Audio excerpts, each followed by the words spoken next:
Hello everyone, मैं कृष्णपाल सिंह आप सभी का अध्ययनशाला प्लेटफॉर्म पर स्वागत करता हूं। ये इंडियन इकोनॉमी का पहला यूनिट है, पहला चैप्टर अपन स्टार्ट कर रहे हैं, पहला वीडियो है और बहुत बेसिक कॉन्सेप्ट से स्टार्ट करेंगे। इस वीडियो को आप देखते हुए अपने तरीके से कई सारी चीज़ों को मोल्ड भी कर सकते हैं। आप इसके नोट्स अपने तरीके से अरेंज भी बना भी सकते हैं। टॉपिक को पढ़ते जाएं, नोट साथ में बनाते जाएं, तो ज़्यादा आसानी और ज़्यादा सुविधा रहेगी इसमें आपको। जो ये मैं स्टार्ट कर रहा हूँ ये आपको प्रीलिम्स के साथ साथ मेंस में भी बराबर मदद करेगा।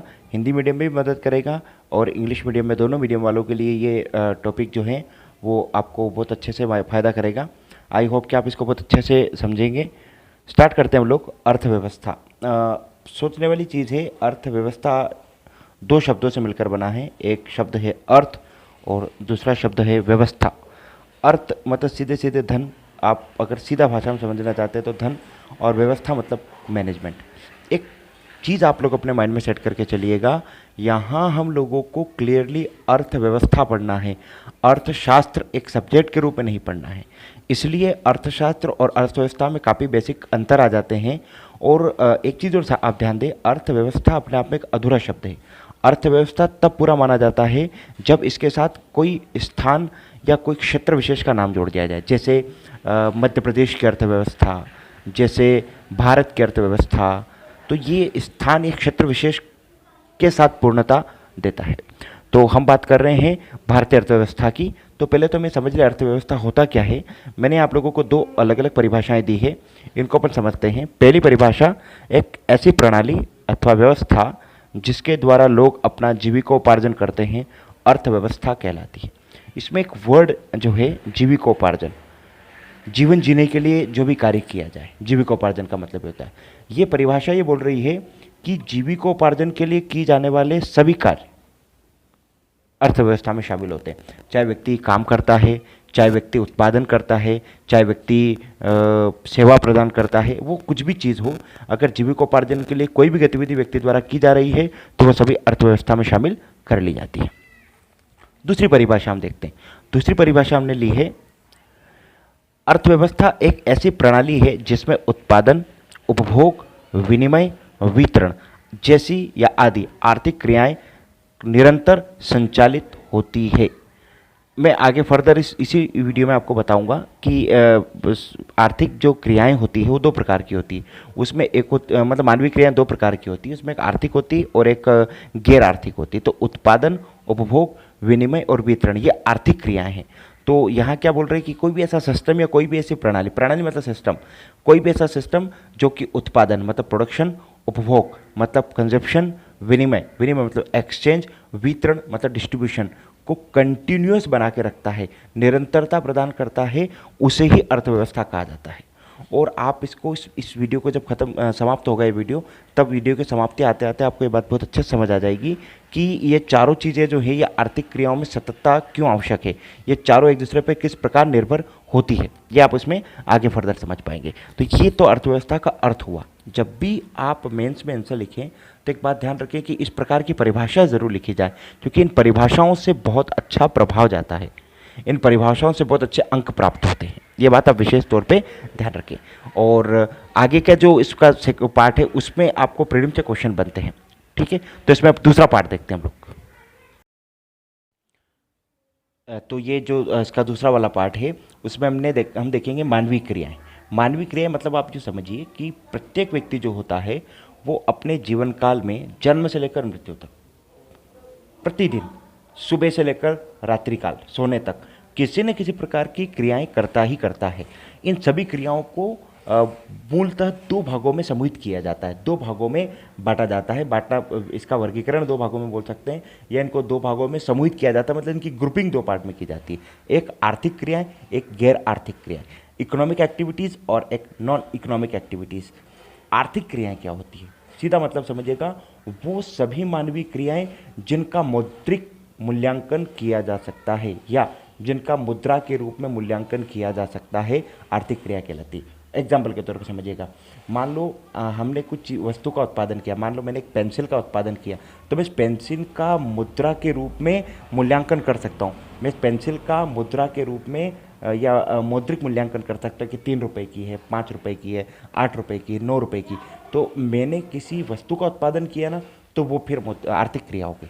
मतलब जो भी मानवीय क्रियाएं, कोई भी मानवीय क्रिया जिसका मौद्रिक मूल्यांकन कर सके, valuate in form of currency या मॉनेटरी वैल्यूएशन, ये आर्थिक क्रिया कहलाती है। गैर आर्थिक क्रिया वो होती है जिनमें आदमी कार्य तो करता है, लेकिन उसके द्वारा की गई किसी भी क्रिया का, उसके मनुष्य द्वारा की गई किसी भी क्रिया का मौद्रिक मूल्यांकन नहीं किया जा सकता है। जैसे उदाहरण के तौर पे मैं उदाहरण भी लिखे मैंने, जैसे कोई बच्चे खेल खेल रहे हैं, तो बच्चे खेल खेल रहे हैं, वो कार्य कर रहे हैं, क्रियाएं हो रही है, लेकिन इसका मौद्रिक मूल्यांकन नहीं है, क्योंकि ये मानवीय क्रियाएं हैं।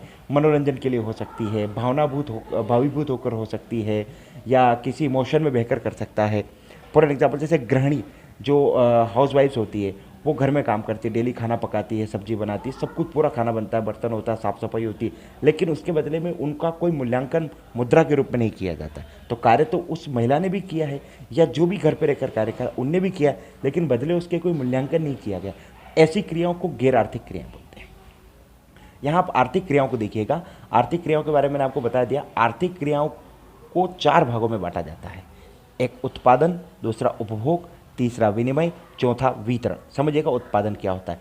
उत्पादन का मतलब होता है कच्चे माल का अंतिम वस्तुओं के रूप में रूपांतरण, raw material, conversion of raw material into final product.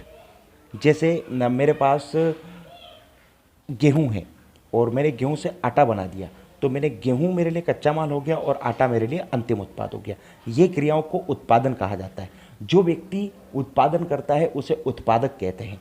मतलब जो चीज़ों को प्रोड्यूस करता है वो प्रोड्यूसर कहलाता है। ये बहुत बेसिक चीज़ है। दूसरी आर्थिक क्रिया बहुत इंपॉर्टेंट है, उपभोग। उपभोग मतलब कंजप्शन। इसका मतलब समझिएगा क्या होता है। आवश्यकताओं की प्रत्यक्ष संतुष्टि हेतु वस्तुओं और सेवाओं का प्रयोग करना उपभोग कहलाता है। मतलब आप इसको ऐसे समझिए कि मुझे जो बेसिक नीड्स है, अगर मैं उसको फुलफिल करने के लिए किसी वस्तु, गुड्स या सेवा, सर्विस का अगर यूज़ करता हूँ, तो वो मेरे लिए कंजप्शन हुआ, वो मेरे लिए उपभोग हुआ। और जो व्यक्ति इस उपभोग करता है वो उपभोक्ता कहलाता, कंज्यूमर कहलाता है। ये बहुत बेसिक टर्म्स है, बार बार कॉइंड होती है। जैसे प्रोड्यूसर, उत्पादक, हिंदी में बोले तो उपभोग, उपभोगकर्ता, तो इनको याद रखेगा। तीसरा वर्ड होता है विनिमय। विनिमय का अर्थ है व्यक्ति द्वारा अपनी आवश्यकताओं की संतुष्टि के लिए उत्पादित वस्तुओं और सेवाओं का दूसरे व्यक्तियों को देकर बदले में दूसरी उत्पादित वस्तुएं और सेवाएं प्राप्त करना। प्राचीन काल में एक सिस्टम होता था, बार्टर सिस्टम, वस्तु विनिमय। उसमें क्या होता था कि जैसे मेरे पास कोई वस्तु है और मुझे दूसरी किसी वस्तु की रिक्वायरमेंट है, तो मैं ऐसे व्यक्ति के पास जाता था जिसके पास मुझे आवश्यक जो वस्तु की ज़रूरत है वो होती थी, तो मैं उसको वो वस्तु दे देता था जो मेरे पास थी और बदले में उससे वो वस्तु प्राप्त कर लेता था जो उसके पास थी। इसे विनिमय कहते थे। अर्थात मेरे द्वारा उत्पादित वस्तु और सेवाओं को मैं दूं और बदले में किसी और व्यक्ति से उसके द्वारा उत्पादित वस्तुएं अथवा सेवाएं प्राप्त करूं, तो इसको विनिमय बोलते हैं, एक्सचेंज बोलते हैं। उदाहरण के तौर पर समझिएगा, मैं किसी दुकान पर गया, मेरे पास पैसा रखा था जेब में, क्योंकि मैंने किसी वस्तु को बेचा और पैसा प्राप्त किया। जैसे मैंने आटा बेचा, 2 किलो आटा बेचकर मैंने 80 रुपये प्राप्त किए। अब मैं किसी बार्बर की शॉप पर गया, नाई की दुकान पर, मैंने कहा भाई साहब मेरे हेयर कट कर दो और शेविंग कर दो। उन्होंने मुझे हेयर कट और शेविंग करने किए और मेरा बिल बना 80 रुपये का। मैंने उनको 80 रुपये दे दिए। तो अब आप समझिएगा, शुरू में मेरा उत्पादन था आटा, मैंने आटा बेचा, आटे के बदले में मुझे मुद्रा प्राप्त हुई। वो मुद्रा लेकर मैं किसी बार्बर शॉप पर गया, उससे मैंने सेवा प्राप्त की, बदले में 80 रुपये दिए। इसको कहा जाता एक्सचेंज, ये विनिमय है।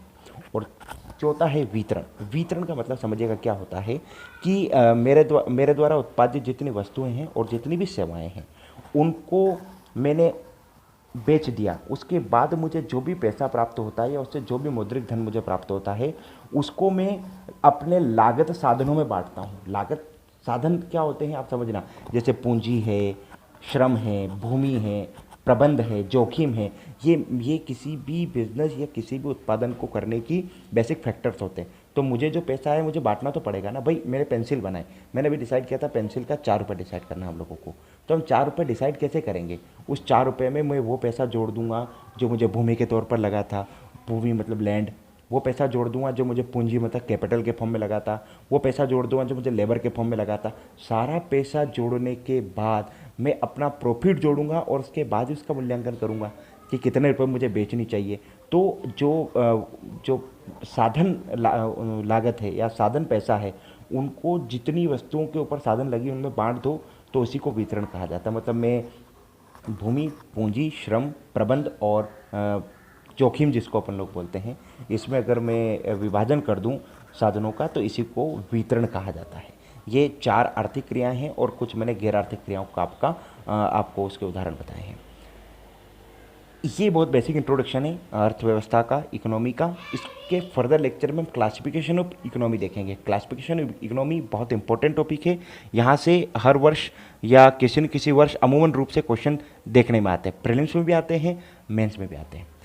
तो आई होप कि ये वीडियो आपको बहुत अच्छा लगा होगा और ये आपको एग्ज़ाम से बहुत मदद करेगा। आगे के लिए बने रहें। धन्यवाद।